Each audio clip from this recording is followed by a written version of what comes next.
देखिए, आसियान क्या है? आसियान जो है ये दक्षिणी पूर्वी एशियाई देशों का संगठन है, जिसको हमने यहाँ पर आसियान नाम दिया है। अब इसका उद्देश्य क्या है? आसियान देशों ने एक समूह बनाया है। इसका उद्देश्य क्या है? इसमें 10 सदस्य हैं आसियान में। Brunei, Cambodia, Indonesia, Laos, Malaysia, Myanmar, Philippines, Singapore, Thailand, Vietnam. इनके बीच में आर्थिक और सुरक्षा सहयोग को बढ़ावा देना आसियान का उद्देश्य है। इसकी स्थापना कब हुई? 8 अगस्त 1967 को बैंकॉक, थाईलैंड में आसियान के संस्थापक कौन कौन थे? ये 1967 में इसकी स्थापना हुई है। बैंकॉक में इसकी स्थापना हुई थी। थाईलैंड के आसियान के संस्थापक सदस्यों में इंडोनेशिया, मलेशिया, फिलीपींस, सिंगापुर और थाईलैंड। इनके द्वारा आसियान की घोषणा की गई और इस घोषणा को बैंकॉक घोषणा कहा जाता है, जिस पर इन्होंने हस्ताक्षर किए थे। तो आसियान घोषणा है, इसको ही हम बैंकॉक घोषणा कहते हैं। और ये 8 अगस्त 1967 को इसकी स्थापना हुई है। और इसमें कौन कौन से देश थे? बैंकॉक, ये Thailand, Indonesia, Malaysia, Philippines, Singapore और थाईलैंड। ठीक है। इसका उद्देश्य क्या है? आसियान का आदर्श वाक्य है एक दृष्टि, एक पहचान, एक समुदाय। ये आसियान का आदर्श वाक्य है। सचिवालय कहाँ है? आसियान का जो सचिवालय है वो जकार्ता, इंडोनेशिया में इसका सचिवालय है।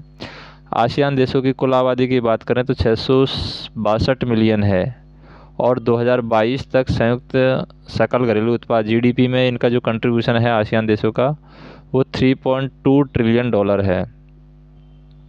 अब आसियान का संस्थापन या संस्थागत तंत्र की अगर बात करें, किस तरीके से आसियान को बनाया गया या किस तरीके से ये संस्था है वो काम करती है, तो आसियान शिखर सम्मेलन क्षेत्रीय मुद्दों पर चर्चा करने और नीति निर्देश निर्धारित करने के लिए इसकी जो बैठक होती है आसियान की, वो सालाना होती है। मतलब 1 साल में 1 बार इसकी बैठक होती है, ताकि क्षेत्रीय मुद्दों पर ये चर्चा कर सके आपस में, नीति नीति निर्देश निर्धारित कर सकें अपने एक दूसरे देश के लिए।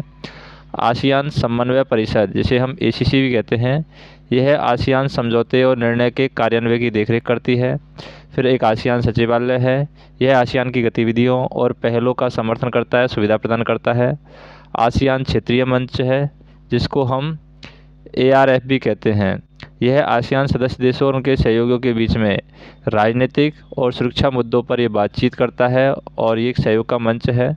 निर्णय लेना, यह परामर्श और सर्वसम्मति के माध्यम से इस आसियान देश के निर्णय है लिए जाते हैं, परामर्श किया जाता है, सर्वसम्मति से निर्णय यहाँ पर लिए जाते हैं। अब आसियान के मूल सिद्धांत क्या हैं? सभी देशों की स्वतंत्रता, संप्रभुता, समानता, क्षेत्रीय अखंडता और राष्ट्रीय पहचान के लिए पारस्परिक ये सम्मान व्यक्त करते हैं। प्रत्येक राज्य को अपने राष्ट्रीय अस्तित्व को बाहरी हस्तक्षेप, तोड़फोड़, जबरदस्ती से मुक्त होकर जीने का अधिकार है। एक दूसरे के आंतरिक मामलों में हस्तक्षेप नहीं करना, मतभेदों या विवादों को शांतिपूर्ण तरीके से निपटाना, धमकी या बल का प्रयोग है उसका त्याग करना और आपस में प्रभावी सहयोग करना इनका मूल सिद्धांत है। आसियान की उत्पत्ति और विकास कैसे हुआ, इसके बारे में बात करें तो association of south east Asia 1961, इसका गठन आर्थिक, सांस्कृतिक और सामाजिक सहयोग को बढ़ावा देने के लिए इंडोनेशिया, मलेशिया, फिलीपींस, सिंगापुर और थाईलैंड के द्वारा किया गया था। बैंकॉक घोषणा की गई थी 1967 में। इसने औपचारिक रूप से आसियान की स्थापना की। फिर पहला आसियान शिखर सम्मेलन जो है वो 1976 में हुआ था। शिखर सम्मेलन में सदस्य देशों ने क्षेत्रीय शांति और स्थिरता की दिशा में काम करने का यहाँ पर वचन दिया था। उसके बाद में हम बात करें, मैत्री और सहयोग संधि यहाँ पर हुई है। ये मैत्री और सहयोग संधि जिसे TAC कहते हैं, मैत्री और सहयोग संधि TAC 1976 में। इसने सदस्य देशों के बीच शांतिपूर्ण संबंधों और सहयोग के लिए एक रूपरेखा स्थापित की है। आसियान मुक्त व्यापार क्षेत्र, जिसे AFTA भी कहते हैं, आसियान मुक्त व्यापार क्षेत्र 1992 में। इसका उद्देश्य संयुक्त जो सदस्य देशों के बीच में एक मुक्त व्यापार क्षेत्र बनाना था। आसियान चार्टर बनाया गया 2008 में। ठीक है। यह संगठन के लिए एक कानूनी ढांचा प्रदान करता है और इसकी संस्थागत संरचना को मजबूत करता है। आसियान आर्थिक समुदाय AEC 2015। इसका उद्देश्य सदस्य देशों की अर्थव्यवस्था को एकीकृत करना और क्षेत्रीय आर्थिक विकास को बढ़ावा देना है। आसियान जो है क्षेत्रीय व्यापक आर्थिक साझेदारी RCEP 2020 में शामिल हुआ। आसियान सदस्य RCEP एक मुक्त व्यापार समझौते में शामिल हुए थे। क्षेत्रीय समूह के रूप में आसियान की ताकतें क्या हैं और राष्ट्रों के समूह के रूप में आसियान की कुछ ताकतें हैं, वो हम देख सकते हैं यहाँ पर। जैसे क्षेत्रीय स्थिरता, आसियान ने क्षेत्र में शांति और स्थिरता को बढ़ावा देने में महत्वपूर्ण भूमिका निभाई है, जिसमें TAC और ARF पर हस्ताक्षर यहाँ पर शामिल है। आर्थिक विकास में बात करें, आसियान की संयुक्त आबादी है वो 630 मिलियन से अधिक है 2021 तक, और एक बढ़ता हुआ मध्यम वर्ग है जो इसे व्यापार और निवेश के लिए गतिशील और तेज़ी से विस्तार करने वाला बाजार बनाता है। यह विनिर्माण और व्यापार का प्रमुख केंद्र है। यह विश्व व्यापार में चौथा सबसे बड़ा निर्यातक है। सांस्कृतिक विविधता की बात करें, सांस्कृतिक विविधता, आसियान संस्कृतियाँ, भाषाओं और धर्मों की एक समृद्ध और विविध श्रेणी का घर है जो अंतर सांस्कृतिक आदान प्रदान और सहयोग के अवसर पैदा करता है। रणनीतिक स्थान की बात करें, आसियान रणनीतिक रूप से प्रमुख व्यापार मार्गों के चौराहों पर स्थित है, जो इसे व्यापार और वाणिज्य के लिए एक महत्वपूर्ण केंद्र बनाता है। राजनयिक जुड़ाव की बात करें, आसियान ने संयुक्त राज्य अमेरिका, चीन और जापान जैसी प्रमुख शक्तियों के साथ मजबूत राजनयिक संबंध बनाए हैं, जिससे उन्हें वैश्विक मुद्दों पर अपनी रणनीतिक स्थिति और प्रभाव का लाभ उठाने की अनुमति मिली है। इसके भारत, जापान, न्यूजीलैंड, चीन, दक्षिण कोरिया और कई देशों के साथ मुक्त व्यापार समझौते शामिल हैं। आसियान भारत के लिए क्या अवसर प्रदान करता है? आसियान कई मायनों में भारत के लिए महत्वपूर्ण है। संभावित बाजार है, आसियान दुनिया का तीसरा सबसे बड़ा बाजार है। इसमें भारत को अपनी निर्यात क्षमता का उपयोग करने में मदद मिल सकती है। इंडो पैसिफिक रणनीति के साथ अभिसरण, आसियान भारत की एक्ट ईस्ट नीति और इसको इंडो पैसिफिक रणनीति का एक महत्वपूर्ण घटक है जो इन क्षेत्रों में हितों के अभिसरण को दर्शाता है। चीन के प्रभाव का प्रतिकार, आसियान देशों के साथ संबंधों को मजबूत करना इस क्षेत्र में चीन के प्रभाव के प्रति संतुलन का काम कर सकता है। और उत्तर पूर्व के साथ कनेक्टिविटी, आसियान के साथ कनेक्टिविटी पहल भारत के पूर्वोत्तर राज्यों को क्षेत्रीय व्यापार और वाणिज्य के केंद्र के रूप में स्थापित करके आर्थिक विकास को बढ़ावा दे सकती है। नियम आधारित व्यवस्था के लिए महत्वपूर्ण है। अगर हम बात करें, आसियान भारत और प्रशांत क्षेत्र में नियम आधारित सुरक्षा वास्तुकला को बढ़ावा देने में केंद्रीय भूमिका निभाता है, जो क्षेत्र की स्थिरता और समृद्धि के लिए आवश्यक है। भारत और आसियान के बीच में सहयोग के क्षेत्र क्या हैं? भारत और आसियान के बीच में सहयोग के व्यापक क्षेत्र हैं, क्योंकि आसियान भारत की एक्ट ईस्ट नीति के महत्वपूर्ण स्तंभों में से एक है। सहयोग के कुछ क्षेत्र की अगर बात करें, जैसे वार्षिक शिखर सम्मेलन जो होता है, वार्षिक शिखर सम्मेलन भारत का वर्तमान में आसियान के साथ वार्षिक शिखर सम्मेलन होता है। औपचारिक जुड़ाव 1992 में सेक्टोरल डायलॉग पार्टनर के साथ शुरू हुआ था और इसके साथ बाद 1996 में डायलॉग पार्टनर के रूप में शुरू हुआ और इसे 2002 में शिखर सम्मेलन स्तर पर अपग्रेड किया गया। व्यापार और निवेश की बात करें, भारत और आसियान में एक FTA पर हस्ताक्षर हुए हैं, जिसमें दोनों के बीच में व्यापार और निवेश को बढ़ावा मिला है। आसियान जो है भारत का सबसे बड़ा व्यापारिक भागीदार है और 2011 या 2021-22 में कुल व्यापार जो था $110.4 मिलियन था।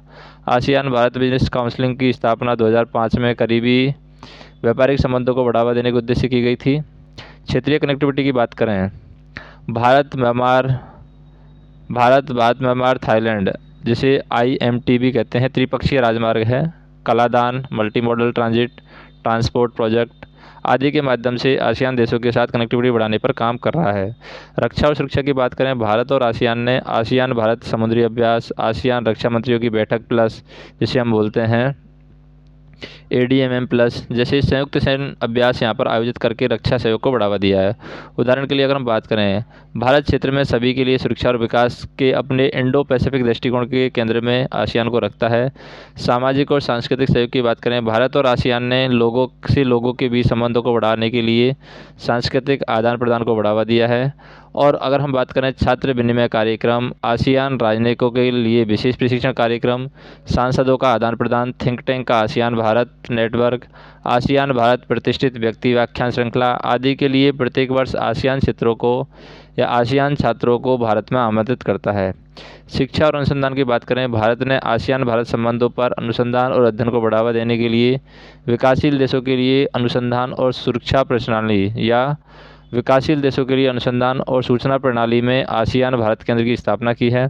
दिल्ली डायलॉग 2009 यह आसियान और भारत के बीच में राजनीतिक, सुरक्षा, आर्थिक और सामाजिक सांस्कृतिक मुद्दों के लिए चर्चा के लिए एक वार्षिक टैंक 1.5 मंच है। वित्त पोषण की बात करें, आसियान देशों को आसियान भारत सहयोग कोष, आसियान भारत S&T विकास कोष और आसियान भारत हरित कोष से वित्तीय सहायता प्रदान की गई है। इसके अलावा हम बात करें जैसे कि भारत आसियान संबंधों से मुद्दों में चुनौतियां क्या हैं, तो हालांकि भारत और आसियान ने अपने द्विपक्षीय संबंधों में महत्वपूर्ण प्रगति की है, फिर भी कुछ मुद्दे और चुनौतियां हैं जो उनके सहयोग में बाधा डालती है। जैसे व्यापार असंतुलन, पिछले कुछ वर्षों में आसियान के साथ भारत का व्यापार घटा है। इससे आसियान भारत मुक्त व्यापार समझौते के लाभों को लेकर भारत में चिंताएं पैदा हो गई हैं। 2021-22 में $42 मिलियन के निर्यात की तुलना में आसियान में आयात जो है वो $68 बिलियन का है। जुड़ाव की प्रकृति की बात करें, भारत अभी भी आसियान देशों के साथ बहुपक्षीय दृष्टिकोण के बजाय द्विपक्षीय आधार पर अधिक जुड़ा हुआ है। प्रतिस्पर्धी क्षेत्रीय समझौते RCEP और ट्रांस पैसिफिक पार्टनरशिप, इसके लिए व्यापक और प्रगतिशील समझौते जैसे कि अन्य क्षेत्रीय समझौतों के साथ जुड़ाव आसियान भारत संबंधों से ध्यान और संसाधनों को भटकाता है। चीन की उपस्थिति की बात करें, चीन जैसी अन्य क्षेत्रीय शक्तियों का अस्तित्व क्षेत्रीय स्थिरता के लिए भारत को क्षमता का दोहन करने की आसियान की क्षमता को सीमित करता है। सीमित कनेक्टिविटी है, कनेक्टिविटी बढ़ाने के प्रयासों के बावजूद भारत और आसियान देशों के बीच भौतिक और डिजिटल कनेक्टिविटी सीमित बनी हुई है, जो व्यापार और निवेश और लोगों के संबंध को प्रभावित करती है। भारत आसियान संबंधों को बेहतर बनाने के लिए आगे रास्ता क्या होना चाहिए? भारत आसियान संबंधों को बेहतर बनाने के लिए उठाए जा सकने वाले कुछ कदम हैं, जैसे कि क्वाड का विस्तार हम कर सकते हैं। क्वाड की अवधारणा को आसियान देशों को शामिल करके क्वाड प्लस व्यवस्था बनाने के लिए विस्तारित किया जा सकता है। हिंदी प्रशांत क्षेत्र में समुद्री सुरक्षा, समुद्री विवादों के कारण आसियान क्षेत्रों के चीन के साथ सीमित सैन्य संबंध हैं और भारत इस अंतर को बढ़ सकता है और क्षेत्र में एक महत्वपूर्ण सैन्य भागीदारी बन सकता है। सांस्कृतिक जुड़ाव को मजबूत करना, दोनों पक्षों के द्वारा कुछ रचनात्मक बॉन्डिंग के साथ भारत और आसियान के बीच में पर्यटन और अधिक प्रोत्साहित किया जा सकता है। कनेक्टिविटी को मजबूत कर सकते हैं, भूमि, वायु और समुद्री संपर्क को मजबूत करने से भारत को आपसी प्रभाव बढ़ेगा, साथ ही व्यापार और निवेश और पर्यटन को बढ़ावा मिलेगा।